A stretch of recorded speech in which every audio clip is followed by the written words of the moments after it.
إن الحمد لله نحمده ونستعينه ونستغفره ونعوذ بالله من شرور أنفسنا وسيئات أعمالنا من يهدي الله فلا مضل له ومن يضلل فلا هادي له وأشهد أن لا إله إلا الله وحده لا شريك له وأشهد أن محمدا عبده ورسوله يا أيها الذين آمنوا اتقوا الله حق تقاته ولا تموتن إلا وأنتم مسلمون يا أيها الناس اتقوا ربكم الذي خلقكم من نفس واحدة وخلق منها زوجها وبث منهما رجالا كثيرا ونساء واتقوا الله الذي تساءلون به والأرحام إن الله كان عليكم رقيبا يا أيها الذين آمنوا اتقوا الله وقولوا قولا سديدا يصلح لكم أعمالكم ويغفر لكم ذنوبكم ومن يطع الله ورسوله فقد فاز فوزا عظيما أما بعد فإن أصدق الحديث كتاب الله وخير الهدي هدي محمد صلوات الله وسلام عليه وشر الأمور محدثاتها وكل محدثة بدعة وكل بدعة ضلالة وكل ضلالة في النار.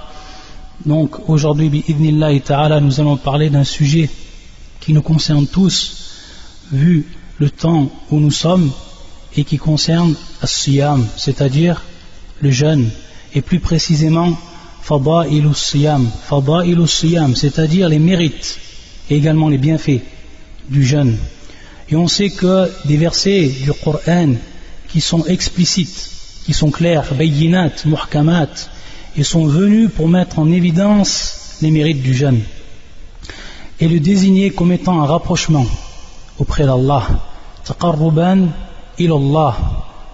Parmi ces versets, la parole d'Allah, le Très-Haut, Innal muslimina wal muslimat wal mu'minina wal mu'minat wal qanitina wal qanitat was sadiqina was sadiqat was sabirina was sabirat wal khashi'ina wal khashi'at wal mutasaddiqin wal mutasaddiqat was sa'imin was sa'imat was sa'imin was sa'imat والحافظين والحافظين فروجهم والحافظات والذاكرين الله كثيرا والذاكرات أعد الله لهم مغفرة وأجرا عظيما.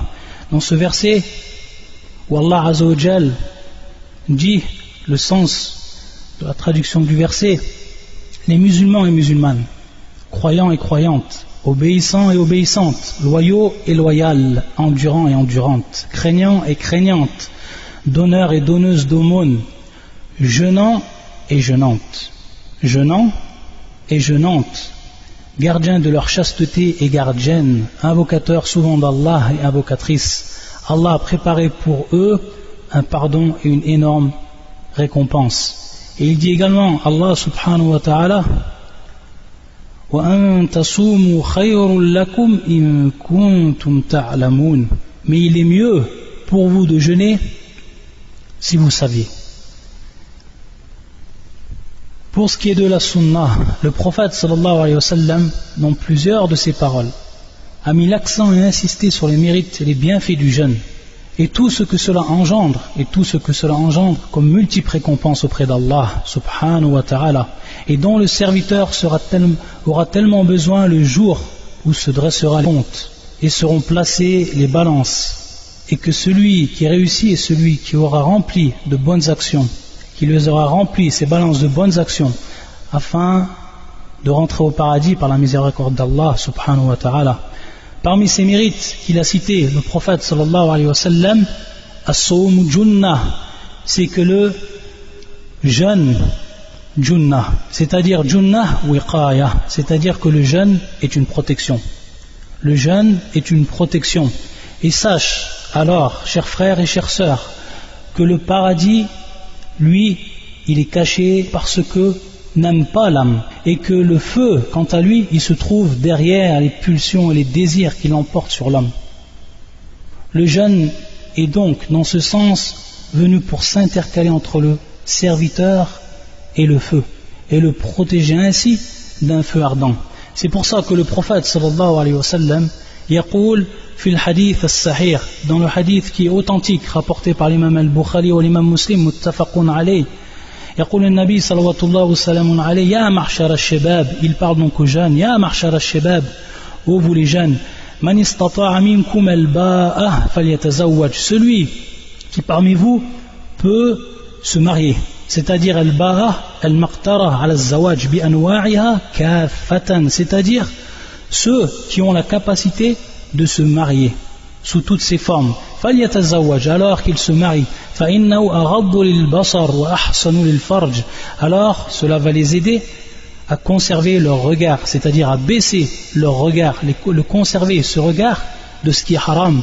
وأحسن للفرج, et également ça va être plus pur et plus chaste pour le sexe, c'est-à-dire pour le protéger de ce qui est également haram. ومن لم يستطيع فعليه بالصوم, donc cette protection que l'on va trouver dans le zawaj, c'est-à-dire dans le mariage, n'est pas possible. ومن لم يستطيع, donc celui qui ne peut se marier, qui n'a pas cette ba'a, c'est-à-dire cette maqdara ala zawaj, cette capacité de se marier, alors il passe ici à la deuxième étape qui nous est informée et qui nous est enseignée par le prophète sallallahu wa sallam alayhi, et qui est le somme. Donc il nous dit le prophète fa'alayhi bis-sawm, alors qu'il jeûne, fa'innahu lahu wija'un, pourquoi? Parce que ce jeûne est pour lui wija qui a pour signification al-wiqaya, et qui vient donc bima'na junna, c'est-à-dire donc une protection. C'est pour lui une protection, et donc cette protection-là, elle est fid dunya, cette protection-là, elle est déjà dans la vie d'ici-bas, mais également pour celui qui va jeûner, et ça rentre également dans les bienfaits, dans les mérites du jeûne, cette protection-là, il la trouve également fil akhirah, c'est-à-dire dans l'au-delà. C'est pour ça que le prophète sallallahu alayhi wa sallam, dans un hadith qui est rapporté par l'imam al-Bukhari et l'imam Muslim, min hadith Abi Sa'id al-Khudri رضي الله تعالى عنه واللفظ لمسلم, يقول النبي صلوات الله وسلام عليه ما من عبد يصوم يوما في سبيل الله إلا باعد الله بذلك وجهه عن النار 70 خريفة أي 70 عاما أو مسيرة 70 عاما. Il n'y a pas une personne où il n'y a pas un serviteur qui jeûne un jour dans le chemin d'Allah, fi sabilillah, sans qu'Allah éloigne son visage du feu d'une durée qui est de 70 années. Sab'ina kharifa, d'une durée qui est de 70 années. Ça c'est al-wiqaya, ça c'est une protection. Le jeûne dans l'au-delà. Pourquoi? Parce que ce jeûne-là, il va s'intercaler, comme on l'a dit, entre notre visage et le feu de cette durée, pour celui qui a jeûné un jour, fi sabilillah. Et également le prophète sallallahu alayhi wa sallam, il nous dit dans le hadith qui est rapporté par l'imam Ahmed, un hadith de Jabir radiyallahu ta'ala an, et qui est un hadith authentique, hadithun sahih, يقول النبي صلى الله عليه وسلم الصيام جنة يستجن بها العبد من النار, c'est-à-dire que le jeûne c'est une protection. Donc le terme encore repris ici, junnatun, c'est une protection, wiqayatun, c'est une protection. Il se protège de par lui, c'est-à-dire de par ce jeûne, l'esclave, le serviteur du feu. Donc également une protection ici dans ce hadith, une protection dans l'au-delà.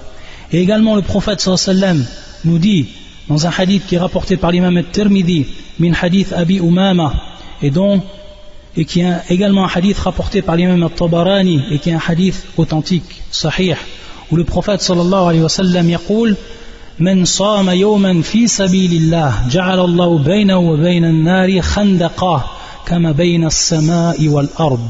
C'est-à-dire que dans ce hadith, le prophète sallallahu alayhi wa sallam, il dit, celui qui jeûne un jour dans le chemin d'Allah, Allah il place entre lui et le feu un fossé, khandaqa, il place entre lui et le feu un fossé, kama bayna as-sama'i wal ard, comme entre le ciel et la terre, comme entre le ciel et la terre, de cette distance-là.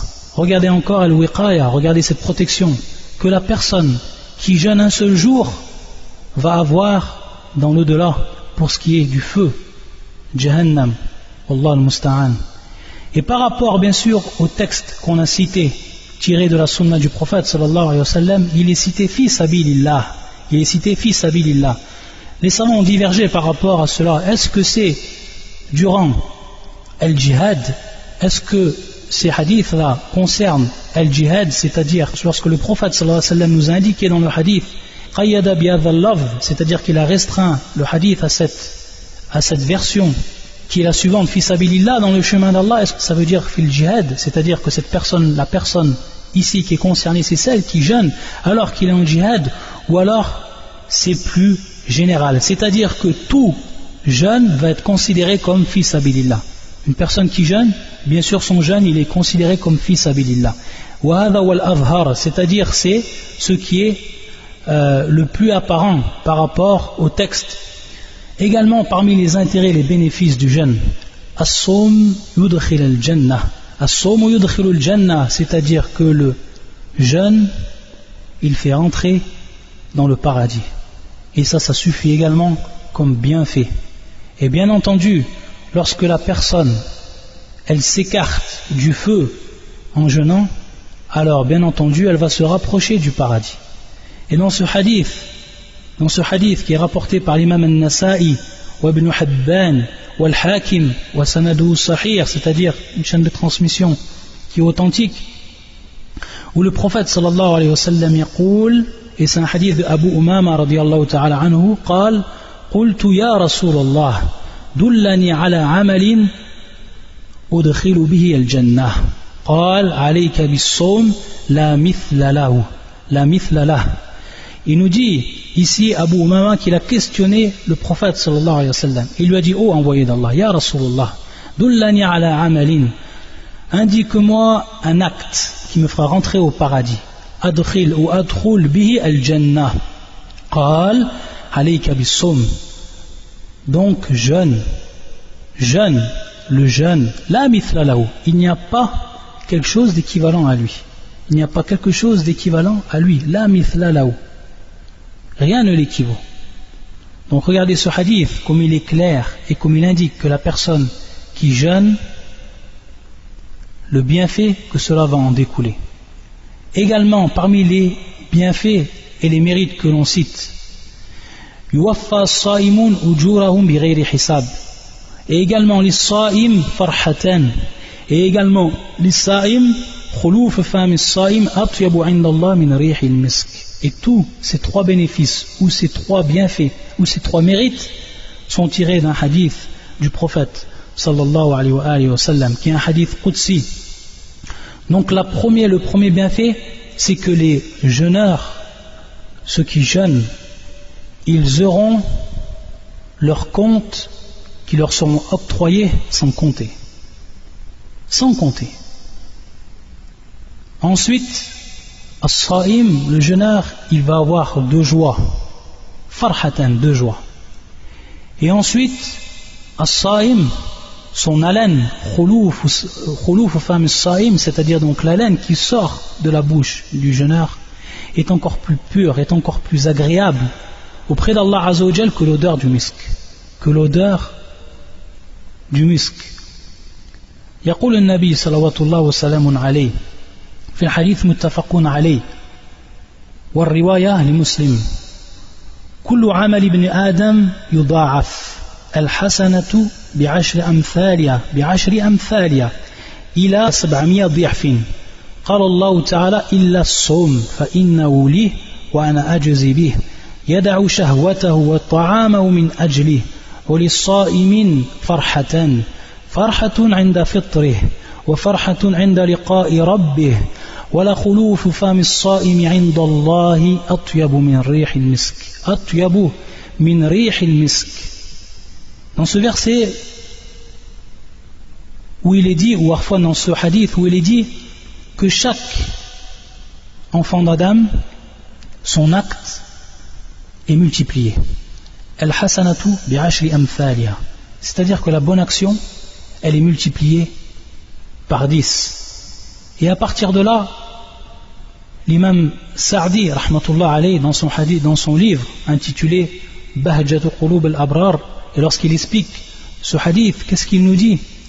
Et ça, هذا من فضل الله عز وجل, من محض فضل الله ورحمته علينا, c'est-à-dire ceci fait partie de la grâce entière d'Allah Azza wa Jal sur nous, nous les serviteurs d'Allah. Qu'est-ce qu'il dit le cheikh?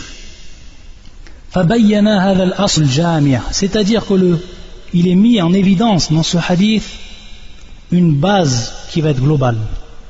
وأن جميع الأعمال الصالحة من أقوال وأفعال ظاهرة أو باطنة سواء تعلقت بحق الله أو بحقوق العباد مضاعفة من 10 إلى 700 ضعف إلى أضعاف كثيرة. Il nous dit le cheikh que toutes les actions, tout ce qui est considéré comme acte pieux et vertueux, al-a'mal as-salihah, que cela concerne une parole, que cela concerne un acte, qu'il soit zahir, c'est-à-dire qu'il soit extérieur, apparent, ou qu'il soit intérieur et caché, alors il faut savoir, et en plus qu'il soit dans le droit d'Allah, c'est-à-dire relié au droit d'Allah, ou qu'il soit relié au droit des créatures, alors il faut savoir qu'il est multiplié à partir de 10 jusqu'à 700 fois et même encore plus. Ça fait partie de la miséricorde d'Allah Azza wa Jal. Chaque personne qui fait un acte et une bonne action, sache alors qu'elle est multipliée par un minimum de 10 et qu'elle peut être multipliée jusqu'à 700 voire plus. Et ensuite, dans ce hadith Qudsi, Allah le Très-Haut il dit illa sawm, c'est-à-dire istithna, c'est-à-dire ici qu'il y a une exception qui est faite par rapport au jeûne. Et comment on va comprendre cette exception du jeûne? يقول Allah subhanahu wa ta'ala فإنه لي وأنا أجزي به, c'est-à-dire qu'il est pour moi. فأضاف الصوم إليه, c'est-à-dire qu'il a annexé le jeûne à lui subhanahu wa ta'ala. فإنه لي وأنا, et qu'il lui appartient, que ce jeûne-là lui appartient et que c'est lui qui le récompense, que c'est lui qui en donne la récompense à ce jeûne. Qu'est-ce qu'on en comprend de ce hadith et comment l'ont expliqué les savants? C'est tout simplement que le ajr qui est donné au jeûneur, il n'est pas compté, muhaddad, c'est-à-dire qu'il n'est pas restreint, c'est-à-dire que c'est un ajr qui va bien au-dessus de ce qu'on en a pu citer et qui revient aux actes pieux, c'est-à-dire que la récompense elle est sans même compter, comme on l'a dit au départ, sans même compter. Regardez donc ce mérite qu'a le jeûne par rapport aux autres actes dits vertueux. Subhanallah. Et ensuite il dit, Allah subhanahu wa ta'ala, yada'u shahwatahu wa ta'amahu min ajli, c'est-à-dire qu'il a délaissé ses désirs, ses pulsions, wa ta'amahu, et également sa nourriture, min ajli, dans mon but à moi. C'est-à-dire qu'il n'a fait cela uniquement dans mon but, dans le but d'Allah Azza wa Jal. Et ensuite il dit وَلِلصَّائِمِ فَرْحَةً, c'est-à-dire que le jeûneur il va avoir deux joies. فَرْحَةٌ عِنْدَ فِطْرِهِ, c'est-à-dire que la personne, lorsqu'elle rompt son jeûne, lorsqu'il arrive, lorsque le temps du Maghreb est proche et qu'il voit devant lui la table remplie de nourriture et qu'il sait que dans quelques instants il va manger cette nourriture, après donc ta'b, après la fatigue et après s'être interdit donc cette nourriture durant ce jour-là, et au moment donc il va prendre cette nourriture et la mettre dans sa bouche et ensuite la déguster, comment elle va être ce farh, comment elle est cette joie. Tout le monde connaît cette joie et tout le monde a pu en profiter et tout le monde a pu s'en rendre compte de cette joie-là qui est fit dunya, qui est une joie qui n'est rien d'autre qu'une joie dans la dunya, mais c'est une farha, c'est-à-dire c'est une joie, c'est un bonheur que le croyant il goûte. Donc ici c'est tout simplement, c'est également un thawab, c'est également une récompense, et ça cette récompense elle est ajil, cette récompense qui lui est donnée de par cette joie elle est ajil, c'est-à-dire qu'elle est immédiate, mais il faut savoir qu'il va en avoir une et encore plus grande et qui est elle différée, ajil, et c'est celle qui concerne lorsqu'on va rencontrer notre Seigneur. Alors imaginez-vous déjà la joie qu'on a quand on rompt notre jeûne. Alors comment va être cette joie dans l'au-delà lorsqu'on va rencontrer notre Seigneur, qui va être lui satisfait par rapport à cet acte de nous? Ça, c'est une joie que l'on ne peut décrire. Et c'est la deuxième joie que va rencontrer et qui est différée que va rencontrer Al-Mu'min. Et ensuite, l'autre intérêt, ou plutôt l'autre bienfait et mérite qui est cité, وَلَا خُلُوفُ فَمِ الصَّائِمِ عِنْدَ اللَّهِ أَطْيَبُ مِنْ رِيحِ الْمِسْكِ. وَلَا خُلُوفُ فَمِ الصَّائِمِ, c'est-à-dire donc l'haleine qui sort de la bouche du jeûneur à cause de son jeûne, عِنْدَ اللَّهِ, auprès d'Allah, est plus pure, c'est-à-dire est plus agréable et meilleure مِنْ رِيحِ الْمِسْكِ, que l'odeur du misk. Ça aussi, c'est un des grands bienfaits, un des grands mérites du jeûne. Également, parmi les mérites du jeûne, c'est qu'il va intercéder auprès d'Allah Azza wa Jal pour son auteur. Donc il va faire intercession dans l'intérêt de son auteur Yawm al-Qiyamah, où cette information nous est indiquée par le prophète sallallahu alayhi wa sallam lui-même dans un hadith qui est rapporté par l'imam Ahmed ou Al-Hakim ou Abu Nu'aym, et qui est un hadith dont la chaîne de transmission est Hassan. يقول النبي صلوات الله وسلام عليه الصيام والقرآن يشفعان للعبد يوم القيامة.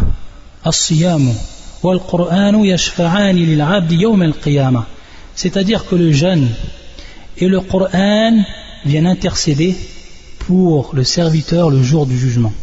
يقول الصيام, le jeûne il dit, le jeûne il parle, et bien entendu dans la croyance des salafs, c'est que ils croient fi tajsid al-a'mal, c'est-à-dire que ces actes-là prennent une apparence et ils parlent.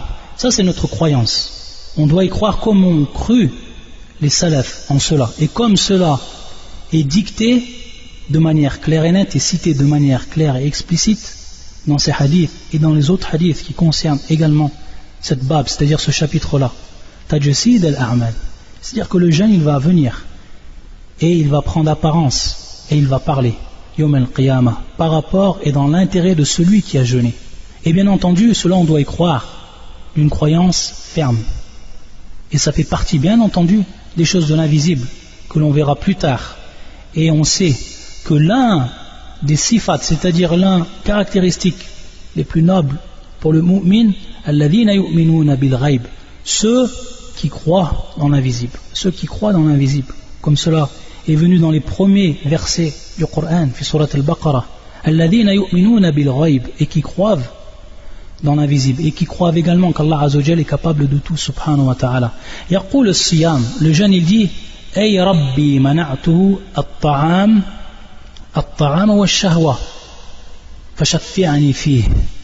Il vient le jeune et il dit, ô mon Seigneur, je l'ai privé de la nourriture et de ses désirs, alors fais que je sois un intercesseur pour lui, c'est-à-dire laisse-moi intercéder pour lui. fashaffi'ani fihi. ويقول القرآن, et le Coran il vient et il dit également منعته النوم بالليل, c'est-à-dire je l'ai privé de dormir durant la nuit. فشفعني فيه, alors permets-moi d'intercéder en sa faveur. قال فيشفعان, c'est-à-dire donc que l'intercession leur sera permise, c'est-à-dire qu'ils vont intercéder à ce moment-là et qu'Allah subhanahu wa ta'ala va leur permettre d'intercéder en la faveur de leur auteur, que ce soit le jeûne et que ce soit également le Coran. Également parmi les bienfaits et parmi les mérites, c'est qu'il y a une porte qui est spécialement dédiée à ceux qui ont jeûné, aux jeûneurs. Et cela est pris d'un hadith rapporté par l'imam al-Bukhari et l'imam Muslim. حديث من سهل بن سعد رضي الله تعالى عنه عن النبي صلى الله عليه وسلم قال إن في الجنة بابا يقال له الريان. Ça c'est le nom de cette porte là. Il y a dans le paradis une porte qui s'appelle Ar-Rayyan, dont on l'appelle Ar-Rayyan. Ça c'est la porte qui est réservée aux jeûneurs. يدخل منه الصائمون يوم القيامة, c'est-à-dire que les jeûneurs ils vont rentrer par cette porte le jour du jugement. لا يدخل منه أحد غيرهم فإذا دخلوا أغرق, c'est-à-dire qu'il n'y aura personne d'autre il n'y aura personne d'autre qui va rentrer à part eux de par cette porte. Et quand ils seront rentrés, elle va être fermée. فَإِذَا دَخَلُوا أُغْلِقَ فَلَمْ يَدْخُلْ مِنْهُ أَحَدٌ. Et il ne rentrera plus personne après eux. Et dans une autre version, فَإِذَا دَخَلَ آخِرُهُمْ أُغْلِقَ. Lorsque le dernier d'entre eux, parmi ces jeûneurs, va rentrer, alors elle sera fermée cette porte. وَمَنْ دَخَلَ شَرِبَ. Celui qui va rentrer, il va boire. وَمَنْ شَرِبَ لَمْ يَظْمَأْ أَبَدًا. Et celui qui va boire, jamais ensuite, il ne sentira la soif, il ne sera assoiffé après cela. Également, parmi les bienfaits et les mérites du siyam, as-siyamu kaffara. As-siyamu kaffara. C'est-à-dire que le jeûne, c'est une expiation. Le jeûne, c'est une expiation au niveau de la législation. Et cela pour beaucoup de choses. Que ce soit par rapport à celui qui doit se raser la tête à cause d'une maladie ou à cause qu'il souffre d'une infection. Et bien sûr, durant son état de sacralisation. Alors dans ce cas-là, il jeûne. Et ce jeûne-là va être une expiation de son acte qu'il a fait dans ce cas-là. Et également, pour la personne qui n'a pas pu sacrifier, qui n'a pas pu présenter une offrande, bien sûr également durant le pèlerinage, celui qui n'a pas pu sacrifier, à cause qu'il n'en a pas eu la capacité, alors également ici, ce qui vient en compensation, c'est le jeûne. Également c'est le jeûne. Et c'est pris d'un des versets du Coran qui se trouve في سورة البقرة. يقول الله سبحانه وتعالى وَأَتِمُّوا الْحَجَّ وَالْعُمْرَةَ لِلَّهِ فَإِنْ أُحْصِرْتُمْ فَمَا اسْتَيْسَرَ من الهدي ولا تحلقوا رؤوسكم حتى يبلغ الهدي محله فمن كان منكم مريضا أو بأذى من رأسه ففدية من صيام أو صدقة أو نسك من صيام أو صدقة أو نسك فإذا أمنتم فمن تمتع بالعمرة إلى الحج فما استيسر من الهدي فمن لم يجد فصيام 3 أيام في الحج وسبعة إذا رجعتم تلك 10 كاملة فمن لم يجد فصيام 3 أيام في الحج وسبعة إذا رجعتم تلك 10 كاملة. Donc dans ce verset où il est cité les 2 points qu'on a précisés, et accomplissez pour Allah le pèlerinage et la umrah, le petit pèlerinage. Si vous en êtes empêché, alors faites un sacrifice qui vous soit facile et ne rasez pas vos têtes avant que l'offrande n'ait atteint son lieu d'immolation. Si l'un d'entre vous est malade ou souffre d'une infection à la tête et donc par conséquent doit se raser, qu'il se rachète alors par un jeûne, par un siyam ou par une aumône ou par un sacrifice. Donc on voit déjà le premier point ici. Quand vous retrouverez ensuite la paix, quiconque a joui d'une vie normale après avoir fait la umrah, c'est-à-dire le petit pèlerinage, en attendant le pèlerinage, le grand lui doit faire un sacrifice qui lui soit facile. S'il n'a pas les moyens, qu'il jeûne 3 jours pendant le pèlerinage et 7 jours une fois rentré chez lui, soit en tout 10 jours. Ça bien entendu, c'est pour celui qui n'a pas les moyens. Donc ici, ça vient en compensation par rapport au sacrifice. Également pour ce qui est cité dans le Coran et où le jeûne vient en tant qu'expression, c'est lorsque la personne tue une personne avec qui, donc non musulmane, mais une personne avec qui il y a un contrat a été passé avec l'État ou autre parmi les musulmans, et c'est ce qu'on appelle le mu'ahad. Celui qui va donc tuer cette personne, mais comment? Qui va la tuer avec erreur, c'est-à-dire khata'an, bil khata'. Et c'est dans le verset suivant où Allah Azza wa Jal يقول وإن كان من قوم بينكم وبينهم ميثاق فدية مسلمة إلى أهله وتحرير رقبة مؤمنة فمن لم يجد فصيام شهرين متتابعين توبة من الله وكان الله عليما حكيما. S'il appartenait à un peuple auquel vous êtes liés par un pacte, qu'on verse alors à sa famille le prix du sang et qu'on affranchisse un esclave croyant. Celui qui n'en trouve pas les moyens, qu'il jeûne 2 mois d'affilée pour être pardonné par Allah. Donc on voit l'expiation. Celui qui n'en trouve pas les moyens, qu'il jeûne 2 mois d'affilée pour être pardonné par Allah. Allah est omniscient et sage. Également pour ce qui est de hinth al-yamin, pour celui tout simplement qui a prêté serment et qui n'a pas accompli ou exécuté ce que cela a engendré par rapport à son serment. Également ici le jeûne il vient comme kaffara. Il vient également comme kaffara. يقول الله عز وجل في كتابه لا يؤاخذكم الله باللغو في أيمانكم ولكن يؤاخذكم بما عقدتم الأيمان فكفارة إطعام 10 مساكين من أوساط ما تطعمون أهليكم أو كسوتهم أو تحرير رقبة فمن لم يجد فصيام 3 أيام ذلك كفارة أيمانكم إذا حلفتم واحفظوا أيمانكم كذلك يبين الله لكم آياته لعلكم تشكرون. Allah ne vous sanctionne pas pour la frivolité dans vos serments, mais il vous sanctionne pour les serments que vous avez l'intention d'exécuter. L'expiation en sera de nourrir 10 pauvres de ce dont vous nourrissez normalement vos familles, ou de les habiller, ou de libérer un esclave. Quiconque n'en trouve pas les moyens devra jeûner 3 jours. Et ici également le jeûne il vient comme expiation, kaffara. Quiconque n'en trouve pas les moyens devra jeûner 3 jours. Voilà l'expiation pour vos serments lorsque vous avez juré. Et tenez à vos serments, ainsi Allah vous explique ces versets afin que vous soyez reconnaissants. Également, le jeûne il est venu pour expier lorsqu'on tue un gibier alors qu'on est en état de sacralisation. يقول الله سبحانه وتعالى يا أيها الذين آمنوا لا تقتلوا الصيد وأنتم حرم ومن قتله منكم متعمدا فجزاء مثل ما قتل من النعم يحكم به ذوى عدل منكم هديا بالغ الكعبة أو كفارة طعام مساكين أو عدل ذلك صياما ليذوق وبال أمره عفى الله عما سلف ومن عاد فينتقم الله منه والله عزيز ذو انتقام. Donc dans ce verset, ô les croyants, ne tuez pas de gibier pendant que vous êtes en état de sacralisation, en état d'ihram.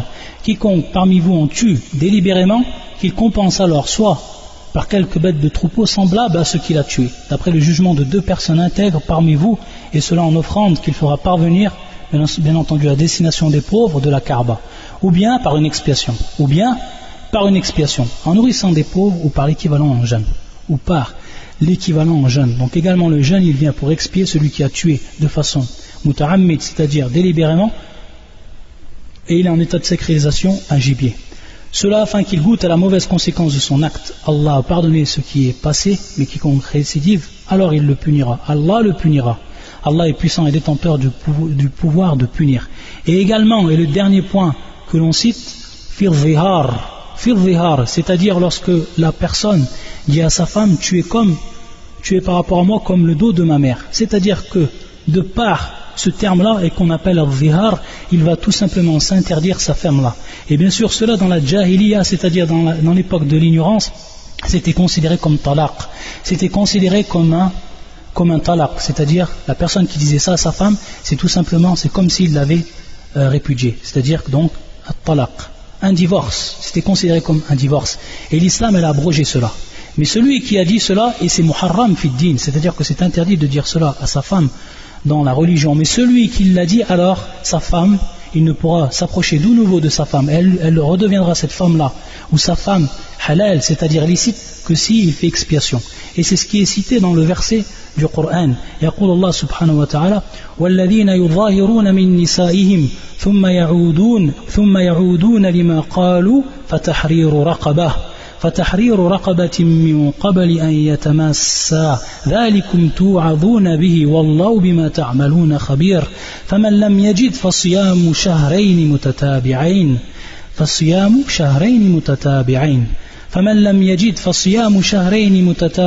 من قبل أن يتماسا فمن لم يستطيع فإطعام 60 مسكينا ذلك لتؤمنوا بالله ورسوله وتلك حدود الله وللكافرين عذاب أليم.